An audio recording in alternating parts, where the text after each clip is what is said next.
ಈ ವರ್ಷವೂ ನಮ್ಮ ಮಡಿವಾಳ ಯುವ ಘಟಕ ವತಿಯಿಂದ ಒಂದು ಪ್ರತಿಭಾ ಪುರಸ್ಕಾರವನ್ನು ಹಮ್ಮಿಕೊಂಡಿದ್ದೇವೆ.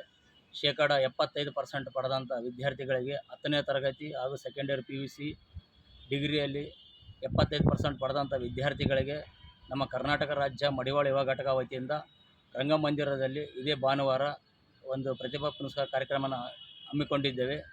ಆದ ಕಾರಣ ನಮ್ಮ ಸಮಾಜದ ಹಿರಿಯರು ಹಾಗೂ ಮಹಿಳೆಯರು ಎಲ್ಲ ಗುರು ಹಿರಿಯರು ಆಮೇಲೆ ಇಲ್ಲಿನ ಶಾಸಕರು ಮಂತ್ರಿಗಳು ಬರ್ತಿದ್ದಾರೆ ಈ ಕಾರ್ಯಕ್ರಮಕ್ಕೆ. ಆದ ಕಾರಣ ಹೆಚ್ಚಿನ ಸಂಖ್ಯೆಯಲ್ಲಿ ಭಾಗವಹಿಸಬೇಕೆಂದು ತಮ್ಮಲ್ಲಿ ವಿನಂತಿಸಿಕೊಳ್ಳುತ್ತಿದ್ದೇನೆ. ಮಡಿವಾಳ ಯುವ ಘಟಕ ವತಿಯಿಂದ ನಮ್ಮ ಮಡಿವಾಳ ಸಮಾಜದ ವಿದ್ಯಾರ್ಥಿಗಳಿಗೆ ಇದೇ ಭಾನುವಾರ 15ನೇ ತಾರೀಕು 6ನೇ ತಿಂಗಳ 2025ರಂದು ರವಿವಾರದಂದು ರಂಗಮಂದಿರದಲ್ಲಿ ಪ್ರತಿಭಾ ಪುರಸ್ಕಾರವನ್ನು ಹಮ್ಮಿಕೊಂಡಿದ್ದೇವೆ. ಆದ ಕಾರಣ ನಮ್ಮ ಸಮಾಜದ ಎಲ್ಲ ಗುರು ಹಿರಿಯರು, ಗಣ್ಯಮಾನ್ಯರು, ನಮ್ಮ ಅಕ್ಕಂದಿರು, ತಂಗಿಯಂದಿರು ಎಲ್ಲರೂ ಬಂದು ವಿದ್ಯಾರ್ಥಿಗಳಿಗೆ ಒಂದು ಆಶೀರ್ವಾದ ಮಾಡಿ ಹೆಚ್ಚಿನ ಸಂಖ್ಯೆಯಲ್ಲಿ ಭಾಗವಹಿಸಬೇಕೆಂದು ತಮ್ಮಲ್ಲಿ ವಿನಂತಿಸಿಕೊಳ್ಳುತ್ತಿದ್ದೇನೆ. ರಂಗಮಂದಿರ ಸ್ಥಳ ರಂಗಮಂದಿರ ರಾಯಚೂರು, ಇದೇ ಭಾನುವಾರ 15ನೇ ತಾರೀಕು.